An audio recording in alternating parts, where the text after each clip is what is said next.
Good afternoon and welcome to the station. I am Whitney Hickerson and with the Arkansas Business Engine, and I'm here with my cohort, Felicia Hood, our finance director. And joining us today is Katrina Lindsey. She is kind of all over the place. She is a mother, a grandmother, a believer in God, and she is a realtor with RE/MAX, and she also hosts, as kind of in conjunction with that, some free credit repair classes to help people get on the path to homeownership.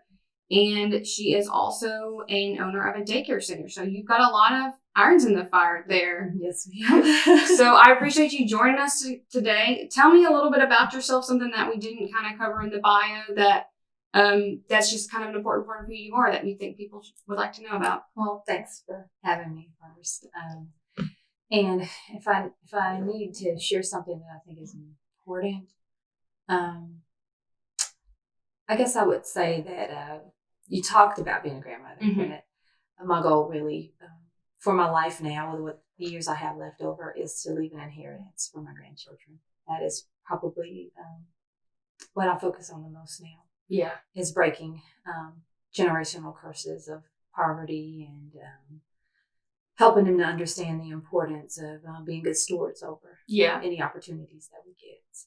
I totally get that. And it's kind of interesting you say that because one of our missions for our business at the Business Engine is to help people build their businesses into legacies, because we want our business owners that we work with to be able to hand that business down to their children and have something to say like, my family built this. Absolutely. So that really resonates with me. Well, and it's kind of where I am now. Even with we closed the center down for COVID, just because nobody knew what that was going to look like. And since March, I've been wrestling with the idea of do we reopen? And I cannot allow myself to give that aspect of what we've already built away, because the goal is eventually to hand that over to one of my grandchildren, an established business. So that has been what has helped me to make the decision that we're going to reopen at some point when we feel safe, because I don't want to work backwards. That's something we had already established. My granddaughter right now can open that daycare. She knows every step of what needs to be done from the time the doors open till the time that we close. And so we're hoping that, one day that one of them will want that business. Yeah, that's great. That's a difficult decision to make too, because it is wrestling, a lot of health and safety issues with a lot of unknowns still, with balancing wanting to, keep that business going that you put so much time and effort and love into. It's very challenging. What made it even more complicated is when the federal agencies as well as the state made decisions as to who could close or who should stay open. They mandated closings for public education, even Head Start programs, and they mandated closings for churches and things of that nature, but they told daycares to make a business decision. So, so a lot of daycares remained open, and I think there has not been a lot of issues with the ones that have remained open, but I had to make a decision as to whether or not it was more important to keep the revenue coming in or take the risk. And it was so much unknown then that I thought, we can't take the risk. So. Absolutely. And we're all parents of little kids here.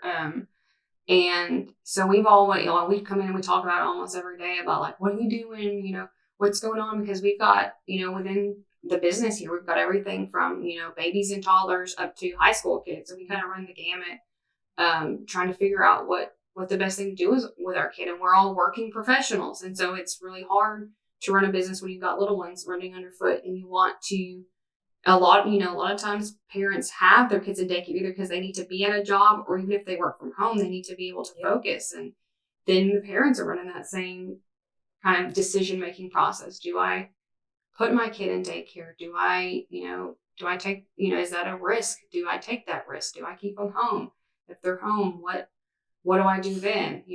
How do I accomplish things? So it's a lot to think about. And the interesting part is, for me, if we would just admit it as humans, none of us know what we're doing with this. We don't know, because we've never been here before. Yeah.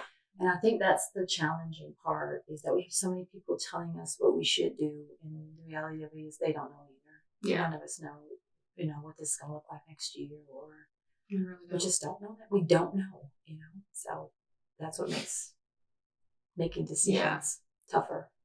You've talked about, the daycare as in kind of the sense of breaking the generational curses that you've had in your family, but you do work to help other families and individuals break their kind of generational curses. Tell me a little bit about that. Sure. It didn't start with real estate. I used to work for a nonprofit too some time ago, and we the overall purpose of the nonprofit was to promote healthy choices to kids from elementary through high school. And we started a girls club with 7th grade girls, and the next year they wanted to keep their club, so we moved up to 8th grade. Then we moved up to 9th grade because these girls they loved their club. And so every year where we just started and thought we were going to be 7th grade alone, the club grew. So by the time we got to 10th and 11th grade, we had girls now who were saying they were starting having college talks. And I had no experience, no background. Nobody in my family, in my immediate family, had ever even discussed college because we were always told your family had to have money to go to college. Yeah. So there was no real education on, hey, did you know there's grants? Hey, did you know there's financial aid out here that could help you go to school? We never heard those conversations growing up. So in my mind, college was just out of the question.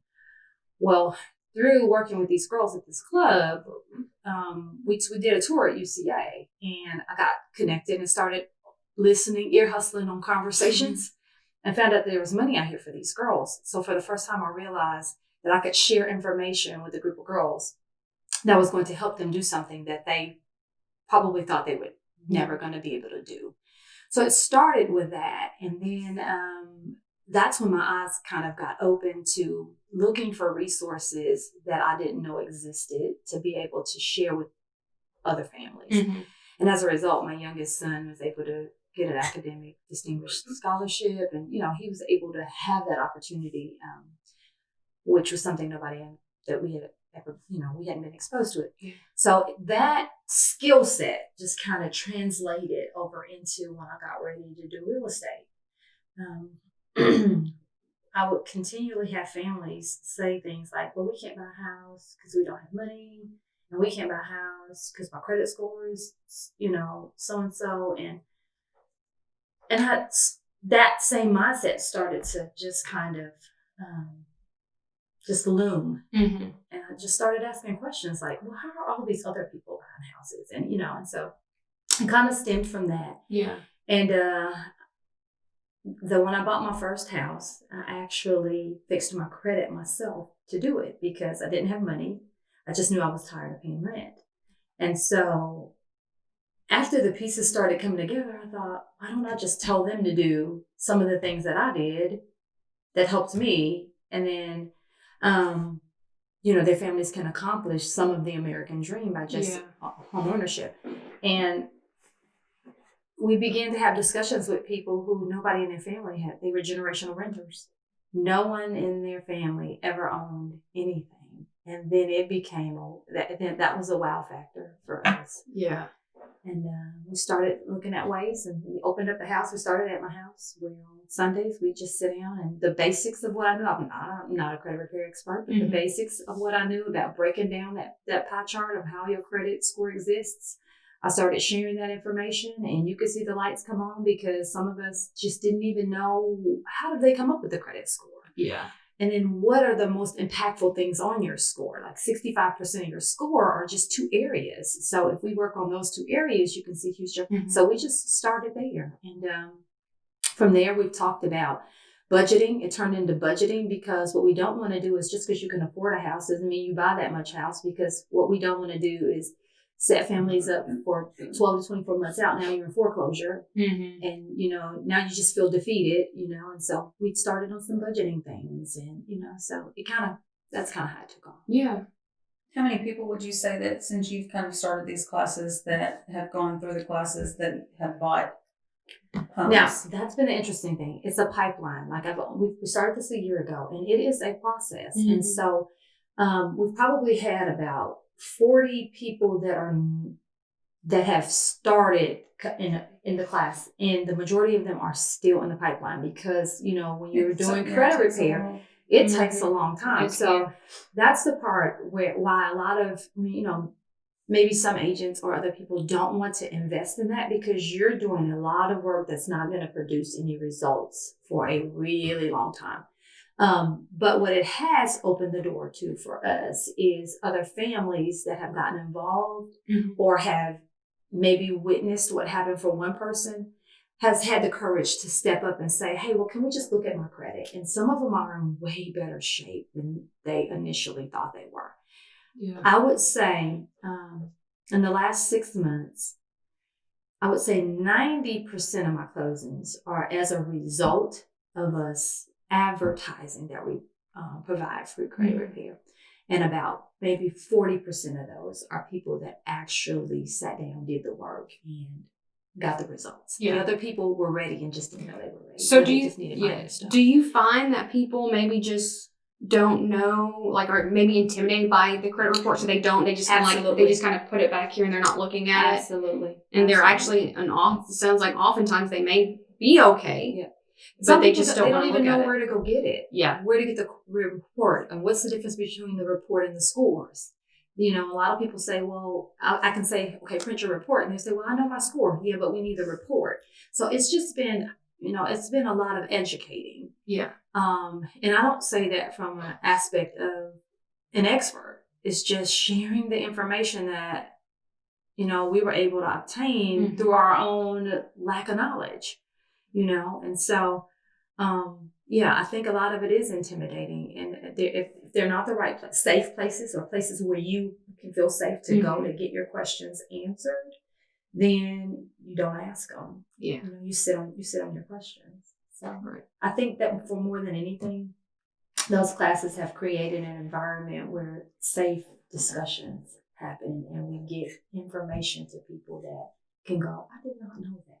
Now I know that if I make one 30-day late pay, my score can drop up to 100 points. Now I know that. You know what I mean? So now I'll pay closer attention. Yeah. Yeah, I've seen success stories on that page because I'm a part of that. You're actually in the process of helping me do that because that was one thing that, especially since this is geared towards business owners, that when you become a business owner, that you have 2 years usually before lenders will actually allow you to be able to own a home through them or take out a loan through their institution. And so that was something that I didn't know. So when I started this, I was like, I'm going to go buy myself a house now. And then everyone said, no, you're not. And I was like, well, why not? And they said, well, you have to show income for 2 years. Like, we can't just give you one because you don't have a paycheck coming in consistently every single month. And we need to see that you can do that. And the saving grace it's been for me is that has given me plenty of time. I've got 15 months left to prepare for that. And so raising my credit score, getting that to where I need it to be to have good interest rates and to be at the best position. So when I walk in there, I have everything that they need from me and I have good numbers and, I already kind of know what I can afford. So I'm not house poor. Like, I don't want to have a mortgage that makes me to where I'm literally just living to pay my mortgage. And so I've actually learned a lot from your class myself. So what's cool about Felicia, you're overachiever. Felicia does everything you tell her to do. Like, she is like, I do. I called her the other day and I was like, listen, I've got this and I need to know how I should send this letter. And I've been researching it and what's the best aspects of it to put in there. And then I found out that maybe that letter actually isn't one to send. That was something that I was going to talk to you about. It's like that letter that I was going to send off may actually not provide the result that I want, but I found another avenue that I think would provide that. And so I just got in there and I've started researching things, but I'm like, listen, you told me to do this and I've done this and I've raised this score up to here and what do I need to do now and who do I need to follow up with? And so she's been fantastic. And to kind of go back to your question too, even when you share information with people, sometimes even the sharing of knowledge can be intimidating because if you say, go pull your credit report and they, well, where do I get my credit report from? And they don't have the confidence to ask that question and they walk away, they still won't do anything. Yeah. And so we've started even we did a couple, when COVID hit, we stopped meeting face to face. And I did a couple of lives on our Facebook page, on a private Facebook page. And in the lives, you can go back and it kind of gives you the step by step. So it's kind of where we tell everybody to start. Like, if you're really serious, go watch the 2 lives and let me know if any questions got it. And in the lives, they can pause it and they can write down the website addresses. They can write down where we tell them to go to get your credit report. And we break down what the 5 areas of your credit report is. And, you can kind of take notes. And it comes to, it's a little bit more distracting when you're when you're in a live environment, because, you know, you have to stop to answer questions and things of that nature. So I'm even becoming even more aware of how, depending on what your experience is in life, even if people give you the answers, sometimes people just still feel defeated. Yeah.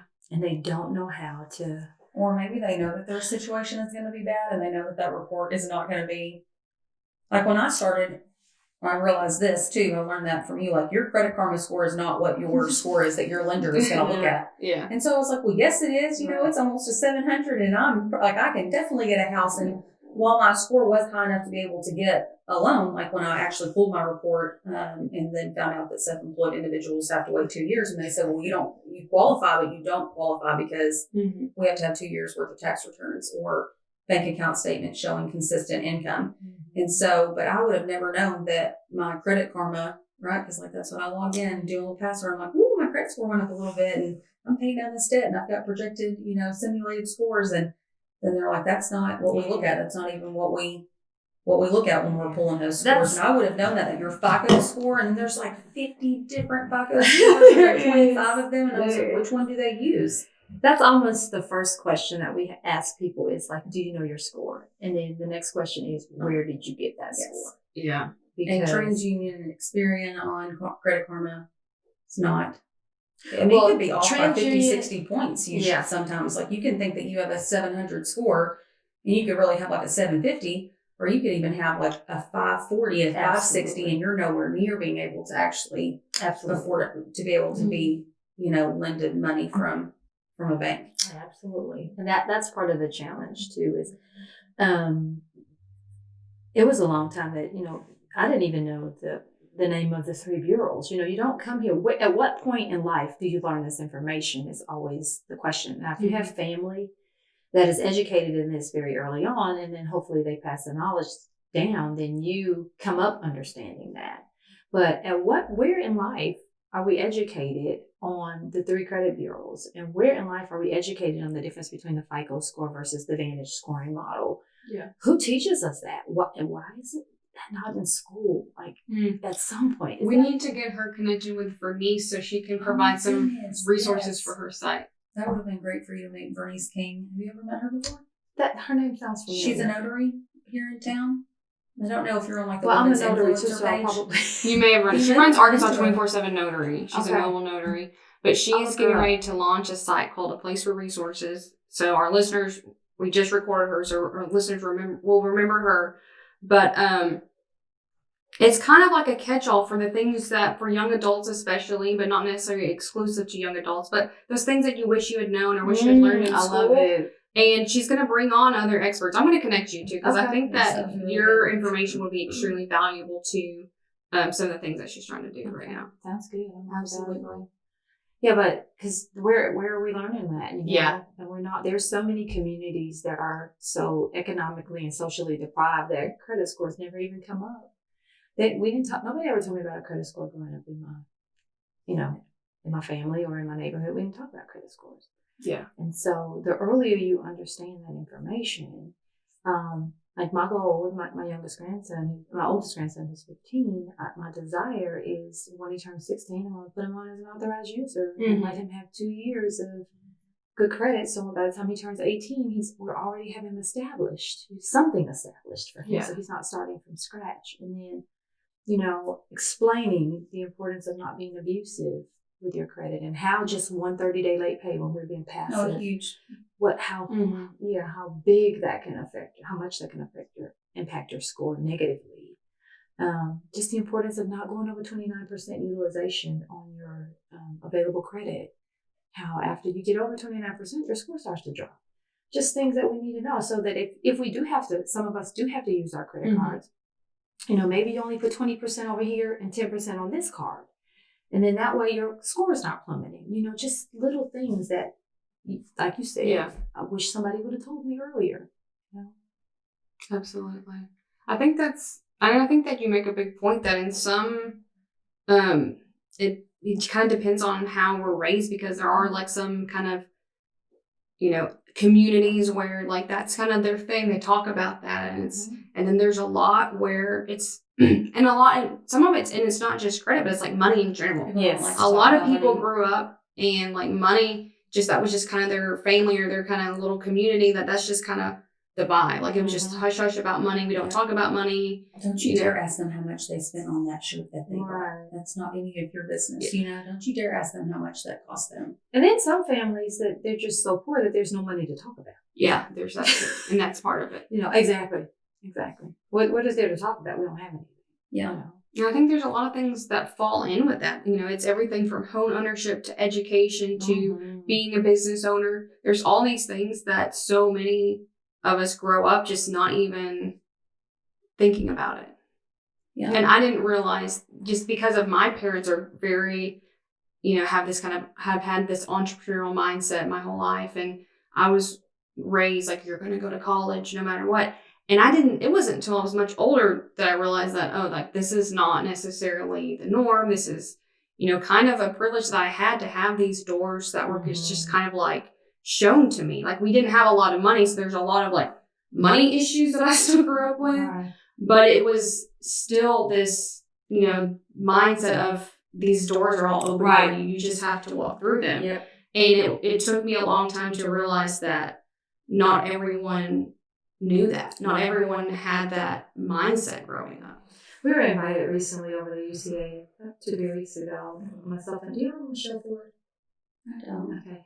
Well, she does this presentation on, it's titled like the Poverty Walk. Mm-hmm. And she and I went and sat down as polar opposites as to what happens in a family when you're given resources and information versus when the resources and information are completely depleted just because they don't exist. They're not existent. Mm-hmm. And a part of the presentation that we do is that we're in a room full of UCA students and we ask a list of questions. They write their answers to the questions on a piece of paper, then they crumple the paper up and throw it in the middle of the floor. And then somebody, you just randomly, so we don't know whose story you told, and then we line them up equally. And then you've probably seen the video where they do a similar poverty walk, and where they say, okay, if you ever didn't have lights in your home at any point in time when you grew up, take 2 steps backwards. If you had access to transportation your entire life, where you never had to worry about commuting to school or anything of that nature, take a step forward. If there are 2 parents in the home, take a step forward. If you always, and so what it did was it showed the disparity in where some people had to begin from, but always being expected to land in the same situation at the same time. And it's kind of like you said, you didn't know. And so it's a very eye-opening exercise. We love it and it's fun to do. But the feedback that we got after from those kids is always amazing. Like they were, I just never really thought about the fact that I didn't have. We always had clean clothes. Mm-hmm. We always had food to eat. We never went to bed hungry. And so it never really dawned on a lot of people that some of those basic things are privileges. Yeah, it's definitely privileges. And, I'm a big psychology nerd. So, one thing that I talk about is, Maslow's hierarchy of needs. And like the basic needs are like food and shelter, safety and security. And then up, at the top is like, enlightenment and like all these like kind of esoterical things. But like, you're not going to even think about some of those things more higher up. Right. If you're focused on just getting to your next meal and, making sure your lights don't get shut off. And so you're just stayed there at the bottom because you're just focusing on survival. Absolutely. And that was the point that I made, whereas sometimes in our communities, the topic of credit never came up. Mm-hmm. Because we were in survival. It's like credit, like we're just trying to make rent and make sure to keep the lights on. Yeah, absolutely. But in the time we're in now, trying to find as many resources as we can to just kind of help families take that, turn that into something else. Yeah. To turn it into something else. To get to the place where you can understand that there are options out here. There are resources. And that's part of what keeps a lot of lot of the demographic trap too is because it's a lack of awareness of the resources. Yeah, like, it's not that that opportunity isn't there, and they don't realize that there's down payment assistance. Oh my gosh, I don't have 20%. Now I'm going to have to pay PMI for the rest of this. Exactly. I'm gonna forget about it. I'm just not gonna do it. And so I'm just not going to look at it. But they don't realize like you just need this one website. And this one website gives you all this information. But if you don't know anybody who knows that, or you didn't know anyone who could tell you, okay, you need your credit score, and then you're like, well, I don't know, and so you just don't go and talk about it. Yep. Then you're never going to know when someone says, well, look, there's this website that you go to, or this is the telephone number that you need to call. And so I think that's been eye-opening, because like whenever I was a single mom, when I was starting college 10 years ago, I was like, how am I going to pay for this? Because yes, I can get Pell Grants, but that's only going to cover so much for the institution that I went to. And so college is not cheap. And so I was like, well, I can't afford to have all these loans. But that was really like my only option. So I wish someone would have came in and told me, like, you're going to have to pay those loans back one day. So don't keep thinking that that's $6 grand. Imaginary money. Yeah, and I do think that, like, especially like 18, 19-year-olds think like, well, I'll just get a really good job one day and I'm going to be able to pay it off and it's going to be like no big deal. Or they just sit here and think like that's so far in the future that it's, I mean, it almost to some people is free money to them. Like they just think that I can just take all of it. Oh, you're giving me $6 grand? Well, I'm going to take it every semester. And so you've got 12 grand worth of loans that you take out. And then what if you do that for 4 years or 5 years or however long that you're in school? And it's kind of the same way, like you said, with, mortgages and stuff. Like, okay, well, you've been approved for, $350,000, but if you took out that $350,000, that's like, that's 40 or 50% of your budget that you bring in for the, of your revenue that you bring in every month. And then what if something happens and you lose your job and you don't have like savings saved up? And so I think that there's a lot that people don't realize that I wish was taught whenever we were younger. Or now that I'm getting, I'm starting to understand these things, I hope that I make the good decision of like teaching my children this. Like, okay, they'll be like, just use your credit card. And I'll be like, no, we can't use the credit card. Like, I'm trying to get my number to be at a certain thing and I can't use it over, or I'm going to, mess my score, and I'm trying to get us a house. And so it's like kind of teaching my kids, like, just because we have it doesn't mean right. It's not free money. It's like people will rack up $20,000, and I'm sitting here like $20,000 in credit card debt, and people have far more than that because they may have 5 cards that have $20,000 limits on it. Yeah. And I'm sitting there thinking, how do you have $100,000 in credit card debt? But I guess it's easy. It's just to swap it, and we'll pay it over time. And kids are interesting too, Felicia, because I remember I just really feel like it was God gave me a simple principle to teach my kids, like when they got older, and they would always come and ask, can they have something? And it was how do I say it? It was just an exchange of, I rearranged some words in a sentence that I think made a difference. And at some point I started to tell them, you can no longer come to me and ask me, can you have something? You can ask me how you can earn it. And so for me, that was one of the things that I think that stood out the most when it comes to helping kids understand better. Because now they know that that means that everything we have, we didn't just get it. Somebody had to do something for this. Yeah. So just that change in language for me, even if it just made me feel better as a parent, by saying, nope, y'all don't get to ask me, can you have something anymore? Now you can come and ask me how you can earn it. Because that's really how life works. We gotta earn, what we get. So that's the big thing for Bo. My little boy, and he's been, look, I want to buy this and I want to buy that. And so I was like, okay, well, you're old enough, you're almost 9, let's learn how to mow the lawn. Mm-hmm. And so he mows his section of the lawn, and his big brother mows the other section of the lawn. They get $10 a piece every Sunday. Mm-hmm. And so he has this bike. I don't know if y'all seen it. I posted it before. He's like decked it out with these lights, and when he rides his bicycle when he's coming home at nighttime, like his little bicycle will light up because he was like, I want something where people can see me so nobody runs me over, and I want this to be a cool bike.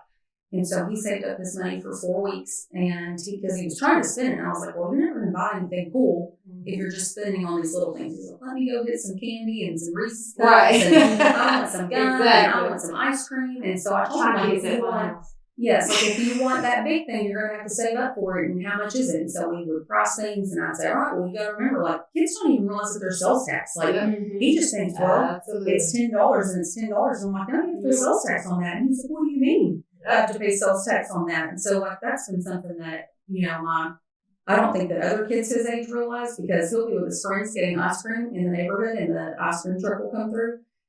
And they'll have like $3 and they'll get something that's like $2.99. And then they'll be like, well, it's, $3 and we're getting 40 cents. And they're like, well, I don't have nothing. He's like, oh, they have sales tax on that. You didn't know that? Here, I'll let you have my $1 and you can have that $1 so you can get your ice cream.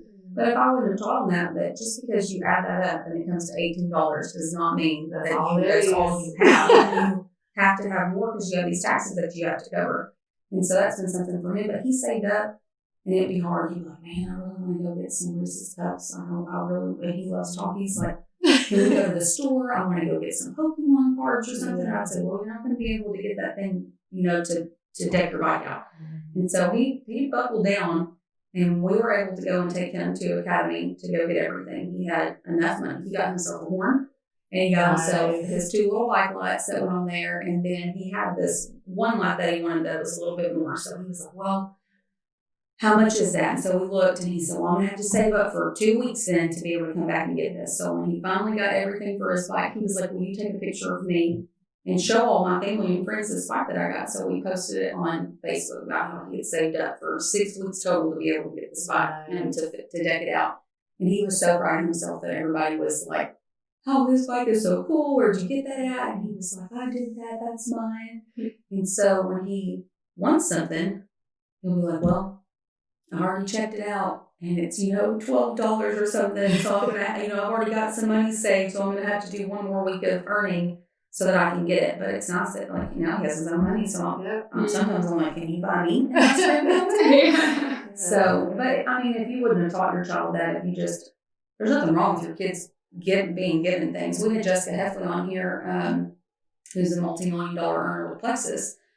She also has a podcast called You're Worth It. And, that was one thing that she discussed is that her family didn't have a lot of money growing up. And so if you were one of those people who had money, then it was like you were bad or something, or you were spoiled. Like if you didn't work hard, get dirty and work hard for your money, then you didn't earn your money. It was just given to you. And so whenever she started earning this money, it kind of made her feel like, did she deserve this? Even though she did deserve it. And so I think that she said that she maybe had a conversation with her life coach who was helping her, and was kind of like, I don't want my kids to be spoiled if we were able to buy them a car.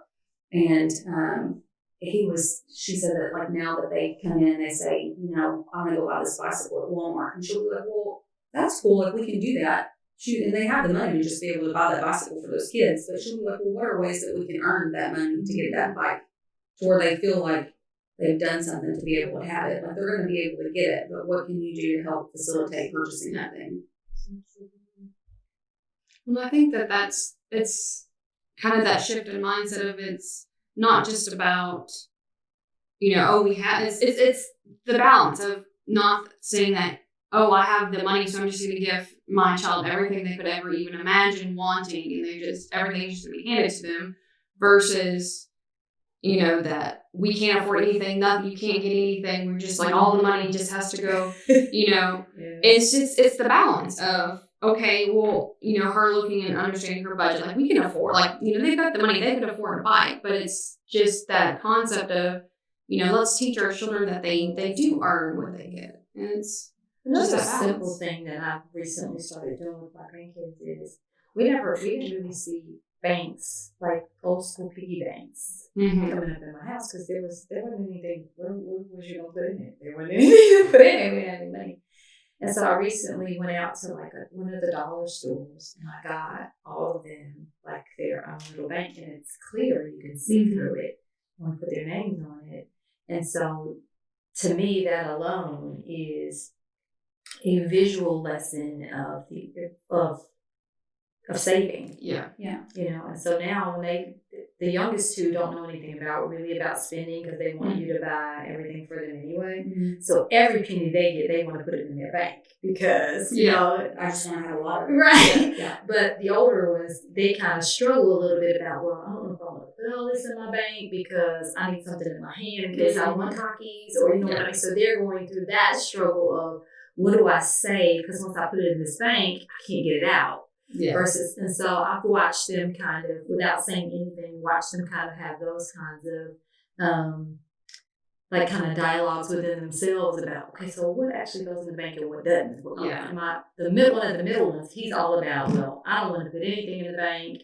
I want to spend everything that I get. You know what I mean? So learning their personality differences, even by just having this visual of these banks laying around.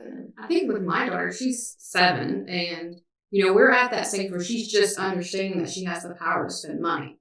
And so I think we're getting to the point where we're gonna have to start talking about when she gets money, differentiating between the stuff she puts in her piggy bank and the stuff that she keeps out. Because what's happened is, for years, she's never really been one that asks for much anyway, but she's just recently understanding that she's got all this money in her bank and she's got purchasing power. And so she's just, in the past maybe 6 months or so, 6 months to a year, will ask to go get money out of her piggy bank and to go buy something that she wants. Because I basically said, I'm not going to buy this for you. You can just use your money.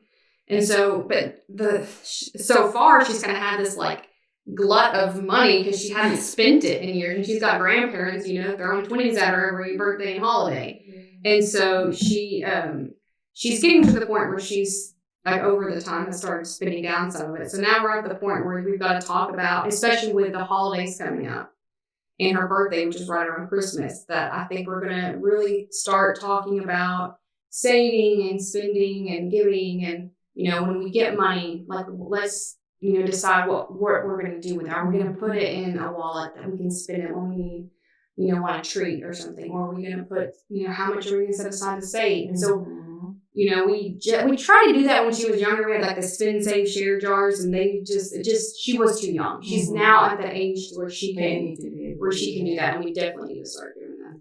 We sat down recently, and we had the discussion of we're going to do a business model with the older. We call them the bigs and the littles. We're going to do a business model with the bigs, and they have to come up with what the business model is. So I'm going to give them a certain amount of money, and they, on an individual basis, and they have to decide before they spend one penny, how can they reproduce the money? So, and they legit have to reproduce the money before they can actually spend any part of what they have. So it's about, let's make something before you spend it, because part of what keeps us in poverty, even is when you get the resources, is if you begin to spend more than you make. And so you have to, like you said, if you have a goal to fix your bike, but this is the only $40 that you're going to have, how can you make this $40 turn into the money that you're going to use to fix your bike and still be $40? And so those are the kind of, and so I watched them kind of brainstorm with ideas, and then they even came up with why don't we do a collaboration kind of thing, let's do, so those are some other things that because I really just believe, I feel like for me, I've done what I needed to do for my own personal life. There's not a lot of things that I get up every morning wishing that I had anymore, things of that nature. But so I really feel like part of my purpose really is to share information, and especially with my grandkids, to kind of help them. And so those kinds of things are just, like I said, simple ideas of getting them to, okay, how do you think you can turn that money into something else and have some change left over? And like you said, the spend, save, share. How are you going to help somebody else with this? Or is it going to be, because that's another problem with our country too, is just that we have the haves and the have-nots. There's so much. This is my money. And or if you do have a little bit of money, you're like, well, I only have just this much money and I cannot give. And then, but you expect the people who have a lot of money that they have so much money they can just give it. But people don't realize that even now, there have been times where I've had no money. I have been broke. Me too, girl. But I will still take my last dollars and I'll give it to somebody because I just feel like I have been there. I have literally had people give me money when I did not have anything. And so I feel like that just kind of comes back to you, but it also is a lesson of so there's somebody else who's in a way worse position. You may think that you're in a bad position and you don't even realize the person sitting next to you is in a worse position than you could possibly imagine, that your life is people. I always have, I have a problem with comparing myself and being overly critical of myself. And so I'll look at someone and I'll say, man, I wish that I had their life. But I don't realize that some of those people look at me and say, man, I wish that I had their life. And I look at them and just think that these things, these aspects of my life that I want, they have. But it may be security, having, a good family structure, having, my own job or whatever, that there may be things that they see in me that I would have never thought were worth seeing anything in, that those people say man, I wish that I had that.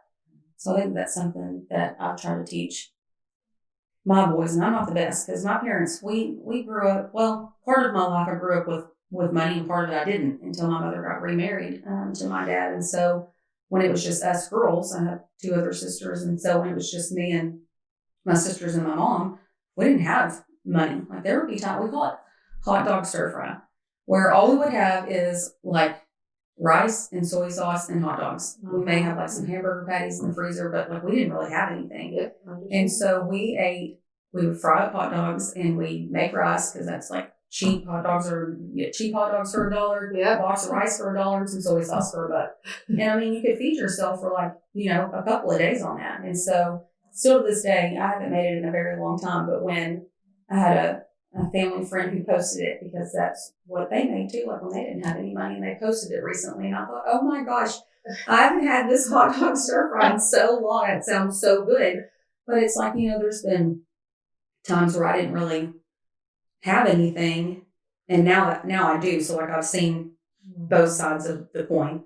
I had it to where we always had hand-me-downs, and I was like, why do I always have to wear somebody else's shoes? Why can't I just have new shoes? Why do we have to go to the garage sale and go get these coats? Like, why do I have to wear this ugly coat that some other kid has worn? Why can't I just have new shoes and new clothes like, Annie over here? And then my mother got remarried, and then I was able to have all of that. And so I've seen both sides of that, of not having anything and then having something. And I'm trying to like balance that with my kids where like we may be able to have the ability to have things, but it doesn't always mean that we need those things. But also I came from a family who later on in my life when I was 10 and up had money, but I was never really taught about that. Like, no, my parents didn't set me down when I was going to get student loans. I also didn't like seek their advice either. Right. Was my problem. Had I have done that, my parents probably would have like urged me not to go and get those student loans. Yeah. Like, maybe you can do some sort of like work study where you can work to get and I didn't even know that those things existed. Like no one sat there and said that there was like a work study. It was kind of just like, hey, here's this loan. Do you want it? And I'm like, sure, I'll take it. And so people don't realize that. And I think that that's one thing that I'm hoping with my kids is that I have this knowledge, but I'm never going to teach them if I don't share it with them. Like I have to tell them that there's all these things. Like I have to tell them that, hey, you have a credit score if you ever want to buy a house. And if you jack it up, it's going to be hard for you to do that. Or, hey, don't take out those loans just because you think it's free money. Like it's not free money. You're going to be struggling. You're going to be struggling with $800-900 payments a month for the next 10, 15, 20 years to pay it back if you're not careful. I also had experience with, having very, very little to nothing. But what I love about that for me now is, and I pray regularly and say, God, don't let me lose those skills because like I'm a fierce. My daughter will tell you that I'm looking for a coupon. I don't care where we go. And I hope I maintain the mindset of I don't care how much resources we'll have access to, that I will always shop on the clearance rack. I pray that is my mentality. I was telling somebody, like I don't always necessarily shop on the clearance rack, but I never pay full price. Yeah. Most of the time I do the clearance racks. But sometimes, it's like, okay, I gotta look good. Yeah. And then so I was like, I'll be a little bit willing to spend a little bit more money, but I don't pay full price ever. Like, and that was just my thing. No matter how much we get, that we keep that mentality, because I think that's a part of handing down wealth generationally too. Because if you get a lot, but you just start to overspend, you spend that's less that you're going to be able to impart to your families. Absolutely. So I want to stay a clearance girl. I want to stay a coupon girl and pulling up my apps and in the restaurant looking for deals. And I pray that I don't care how many resources I get. I don't think that because I don't think some people are like, I'm not using coupons. I think I don't have money. Exactly. Some of my friends who are multimillionaires, they use coupons more than I ever thought of using coupons. Like, I just saved $60 at the grocery store. And I'm like, well, how do you do that? What deals are they? And she was like, not deals, coupons that I've been saving for like the last 2 weeks. And so, and I think that sometimes one of my friends said, some of the wealthiest people that I know, they are so meticulous about how they spend their money. Like they do not go and buy things, most of them full price. If they can get an outfit for $30 on clearance or whatever, or wait for a sale, then they will do it as opposed to spending $100. But there are people who have no money and they will just throw their money away. Like, well, I only have, $100 and that bill's $125. So I'm just going to spend this money because I don't have it anyways. And so I think that like making the topic of money cool. I wish that could be like a hashtag. I don't know what some fancy little phrase is, but like making that money conversation cool. But then also like just because you go and shop the clearance rack or just because you're using a coupon, it does not mean that you're like poor. And maybe you are poor using it, and that's fine. But like there's nothing wrong with It's doing wisdom, that. regardless of whether you're poor or not. It's wisdom because it's free money. It's a coupon says $2. If I walked up to you and handed you $2, you're not going to throw it in the trash. Yeah, you know what I mean. You're going to put it in your purse and you're going to use it. And it's the same thing with coupons. I remember sharing one with because and sometimes like we talk about it's upbringing and exposure and mindsets that we're dealing with. Because I remember growing up when I would go to the store to buy something that I probably didn't have enough money to buy anyway, and I'd walk into like your JCPenney's or your TJ Maxx or something, and I'm buying something, and they go, "Do you want to save $15 today on your purchase?" Because they used to give you a flat amount by applying for a credit card, and I'm knowing in my head that I'm not gonna get approved, but at the time you didn't have to get approved, you just had to apply, and they would give you and not realizing the domino effect that every time I did that, my credit score was dropping. And so I was driving myself. Is that what they're hard? They were hard inquiries. They were hard inquiries then. I don't know how it works now. But me not realizing the domino effect of I'm thinking I'm saving $8 at that register, where now my score is constantly dropping every time I do that. So when I have to go buy a car that I know that I need, I'm going to pay a 30% interest rate because I saved $8 at JCPenney's and not being able to connect the dots on that. You know what I'm saying? And so I think that it has just a lot to do, again, with information and being able to share with people. Don't let people run your credit at the store because you want 10% off. It's not going to be worth it later on. Sometimes I went to TJ Maxx and just bought a candle. And I was waiting because I guess the price tag was on the bottom of it, so they couldn't scan in the code. So I was waiting for them to go find another candle. And they were like, well, let's have a sales meeting real fast. So all the cashiers meet together and have this, and I'm hearing it. We really need to push this, dollar fundraiser thing that we're doing. You really need to ask it, and don't just take no. Ask them a couple of times, and then we're really, really, really low. This is the conversation I hear. We're really low on getting credit cards approvals. Like we have got to step it up. Our store is really lacking. Like we're one of the lowest in our district or whatever. And I was like, what? This is a real thing. Like they have these quotas to meet. And so sure enough, she comes back over there and she scans my candle and she says, would you like to purchase a TJ Maxx credit card and you'll save, such and such percent. And I said, no. She's like, are you sure? Like, are you sure you don't want it? I'm just thinking like, no, like this is where people get you. But I've also done classes with you where I was like that when I was 18 and 19 years old. I'd be in Maurice's and I'd have like $300 worth of clothes and I'd be like, well, you can save 35% if you apply for this card right now. And I was like, oh my gosh, I'll do it. Yep. And then I don't realize that I've had like 11 hard inquiries. Some of them are soft where they don't attach themselves to your credit report, but most of them are. And they'll tell you, no, it won't. Yes, it will.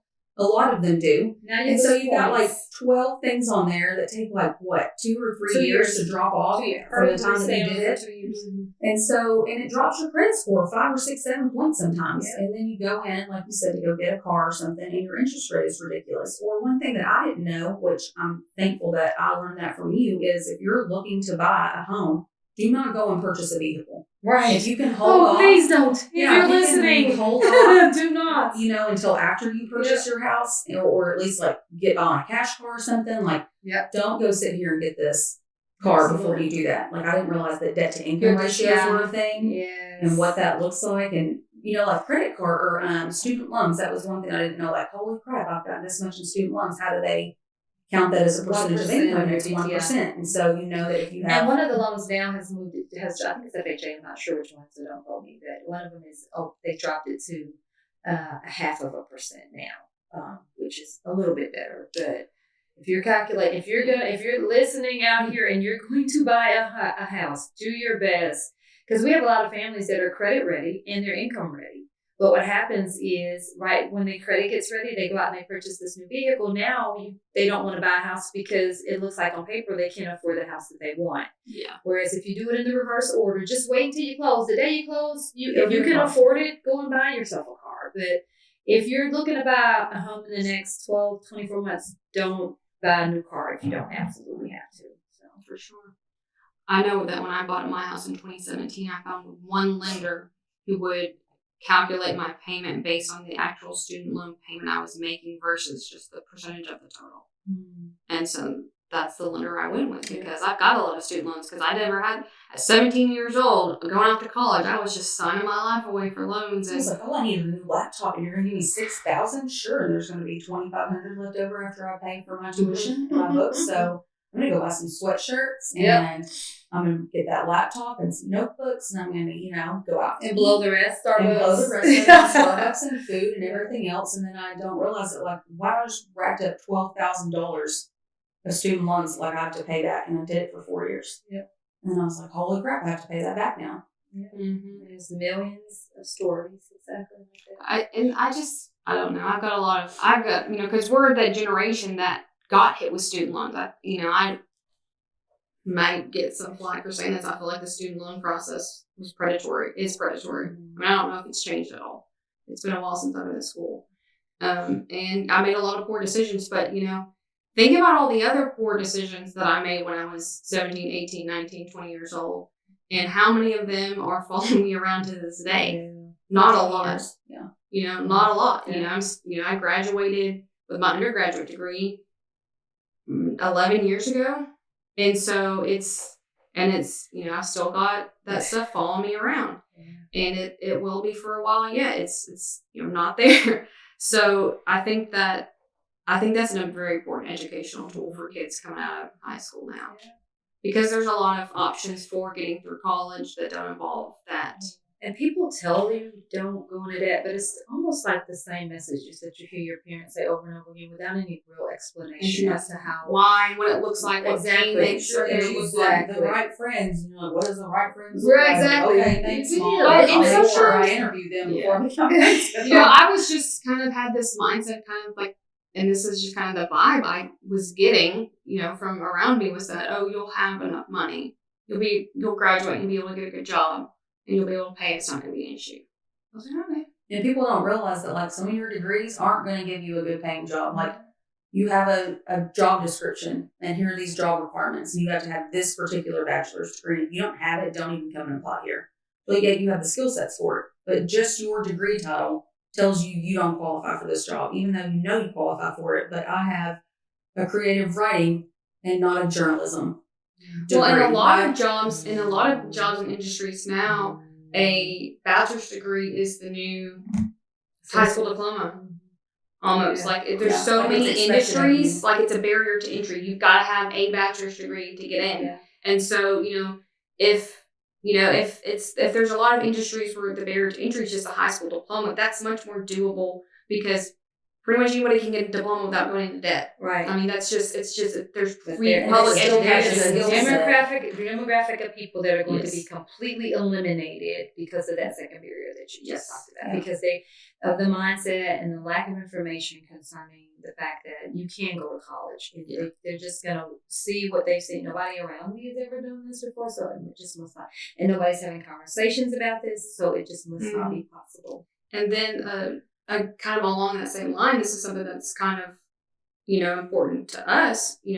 Ty is very open with the fact that he went to prison, and he's very open he's very involved in activism for people who have records, on their history, because then it's another barrier to getting a job. You can't get financial aid to go to school. It's much more difficult to get a job, and that's part of why he went into owning his own business. Yeah. He's like, it's going to be hard to get hired, so I'm just going to do it on my own. Something. He's going to build something for himself, and that takes a special confidence, though. Yes. When and that takes a special confidence to realize that despite what everybody else says, you need to be successful, that you can to believe that you can still be successful if you don't have any of the things, or you have all these things against you that people have. That is neat. Yeah. And rare. Yeah, and so I think that's another thing that is, I think that it's important to let people know the options that are available to them, and maybe whether it's entrepreneurship or whether it's finding financial aid or to get a degree, I think that it's great to pull those resources, whether it's credit or college or starting a business or getting into a new career, that we pull the resources together and help each other. Wouldn't it be nice to have kind of like what you talked about with the simulator, where you can actually simulate things and say, okay, I did time in prison. I don't have it, and you can simulate, and then what your possibilities are just fall out of a, you know. We did. I got a background in community and economic development, and we did do a poverty simulator, and it was just like an in-person exercise. But I think it could be even expanded upon, because we kind of did like a smaller version of that, where everyone is kind of given a little slip of paper, and it has your thing. So some of y'all are kind of coupled together. So you're a married couple and you have 3 kids, or you're a single mom, and here's your life circumstances. Here's the money you have. Maybe you're on food stamps, maybe.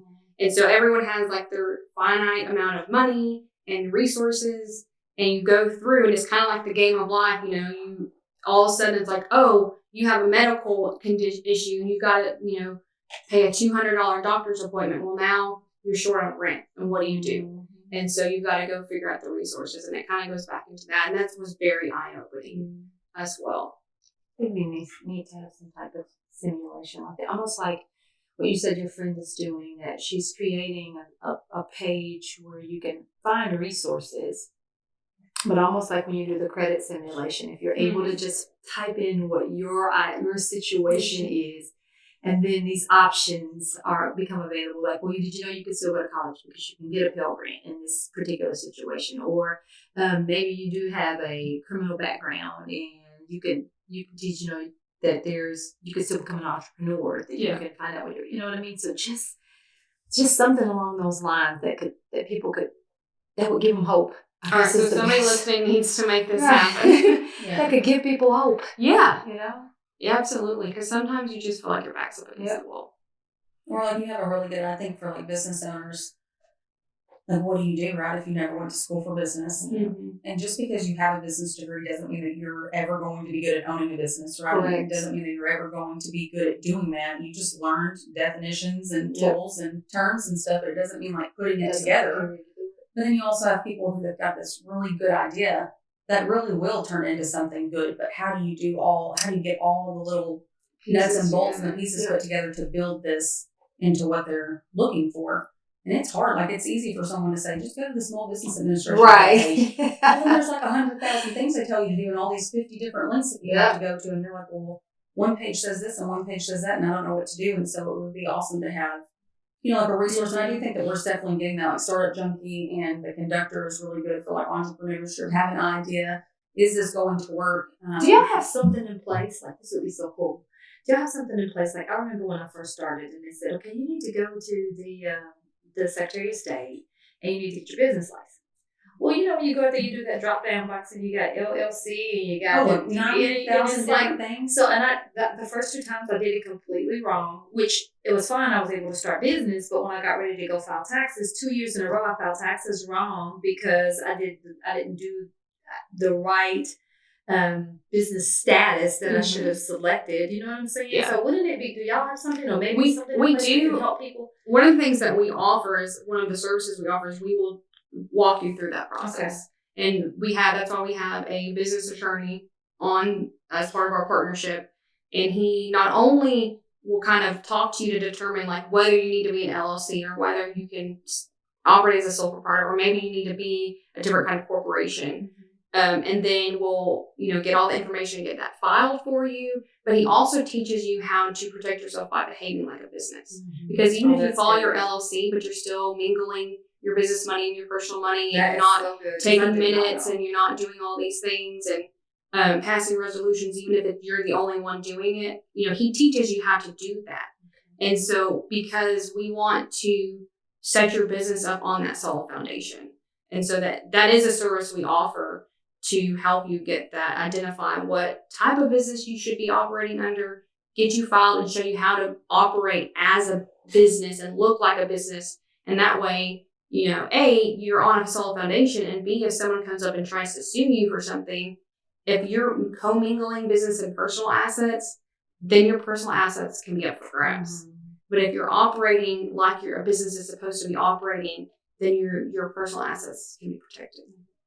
That is good to hear. And because there's a lot of young people that I'm connected to now, and they're all really interested in business. And I don't know that I can articulate to them how to get started without making the same mistakes that I did, because everybody's business looks different. Mm-hmm. But it's great to know that there's someplace here that locally that I can refer them to and say, hey, go in there and talk to David. Yeah. And maybe hire him and let him see what it is that he can do. Okay, there's been times that we've had clients in here that he starts talking to them. He'll be like, well, did you do this? And they'll say, no, what is that? And he'll tell them, okay, well, did you do this? And they'll say, no. And I'm sitting back there like, I didn't do that with my business. Like it's dissolved now. And so and all that, like I'm not with that company anymore that I created. But I'm sitting there thinking like, I didn't do that. It was so many like, things. I didn't. What do you mean keep minutes? Like a board I does did on a wrong. nonprofit. Like I have to do that. I have to like, what is the resolution? Like I didn't even know like that was something that I had to do with myself. Like I, Felicia, I'm going to let Felicia do this. Yeah. And so I didn't realize that like my bylaws were actually a big deal. That I thought it was just something that I could print off of like LegalZoom or Right. Rocket Lawyer or something. And okay, well that looks good. Like looks like a decent bylaw, operating agreement. And so I'm just gonna use it. And I don't realize that like governs how my business is set up.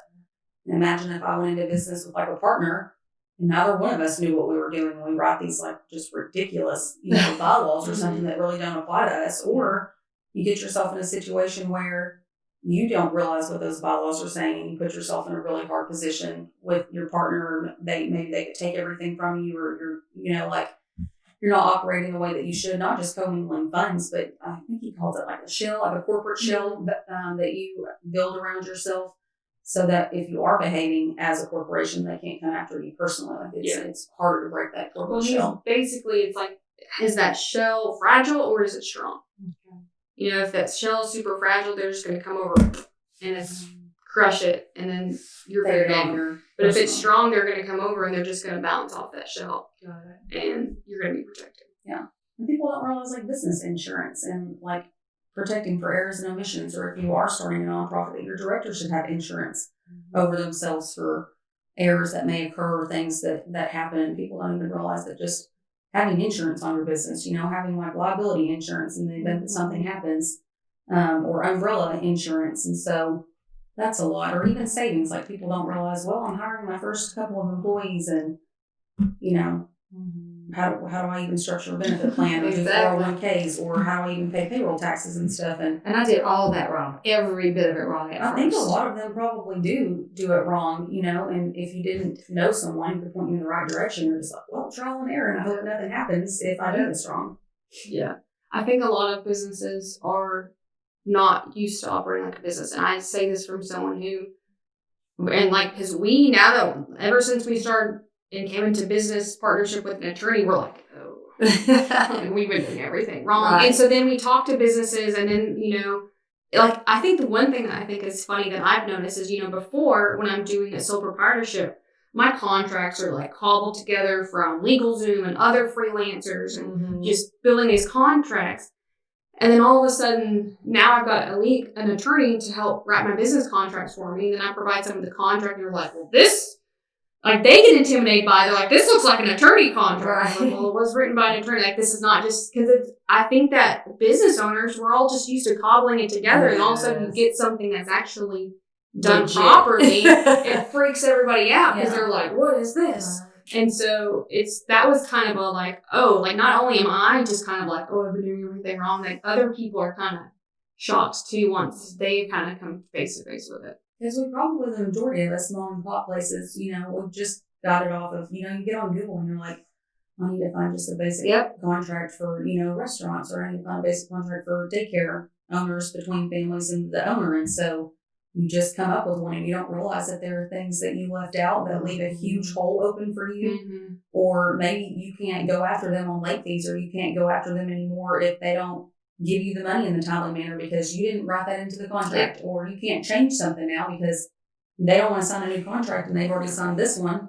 And so it's nice to be able to have that, but it makes me cringe so bad when I look at some of my old contracts, and I'm like, what was that? What does that even mean? What was that stuff even saying? Because it's nothing like the clause that David wrote. Sentence. This doesn't even apply to me. This is for a totally different industry, but I didn't know. I just thought, okay, that sounds sounds like a contract. So I'm gonna print this off and make you sign it and just attach my logo to it. And I'm sitting here thinking, I would have never held up in court if something were to have gone wrong with those contracts. So, I mean, it's a lot. Like owning a business is, you have to be like everything. Yep.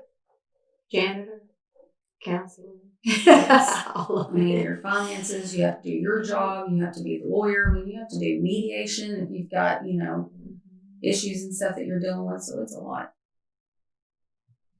Well, thank you so much for coming. We kind of hit a lot, but this was a really good discussion. I really enjoyed this. I appreciate you coming out, and anybody who's looking to get in contact with you can find your information on our show notes. We'll link to your social media and everything, and make sure they know where to come find you. Thank you. Thank you guys for having me. It was fun. I appreciate it. Thanks.